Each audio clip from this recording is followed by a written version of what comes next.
সীমান্তে কাঁটাতারের বেড়া দিতে গিয়ে এবার বিজিবির বাধার সম্মুখীন হল বিএসএফ। গতকাল লালমনিরহাটের পাটগ্রাম উপজেলার দহগ্রাম ইউনিয়নের সীমান্তে নোম্যান্স ল্যান্ডে ভারতীয় সীমান্তরক্ষী বাহিনী কাঁটাতারের বেড়া নির্মাণের চেষ্টা চালায়। এ সময় বর্ডার গার্ড বাংলাদেশ বিজিবির বাধায় কাজ বন্ধ রাখতে বাধ্য হয় বিএসএফ।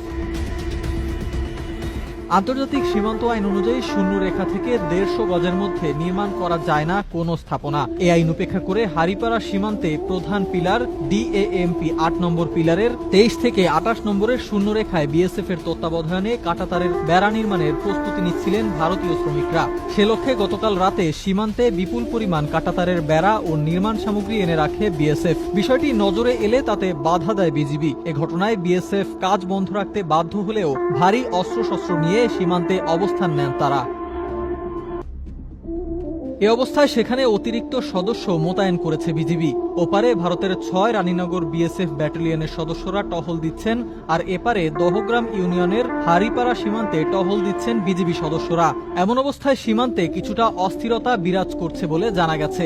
এমন ঘটনায় উভয় দেশের ব্যাটালিয়ন পর্যায়ে পতাকা বৈঠক হয়েছে। বর্তমানে কাজ বন্ধ থাকলেও দহগ্রাম ইউনিয়নবাসীর নিরাপত্তা ও জানমাল রক্ষায় তৎপর রয়েছে বিজিবি সদস্যরা।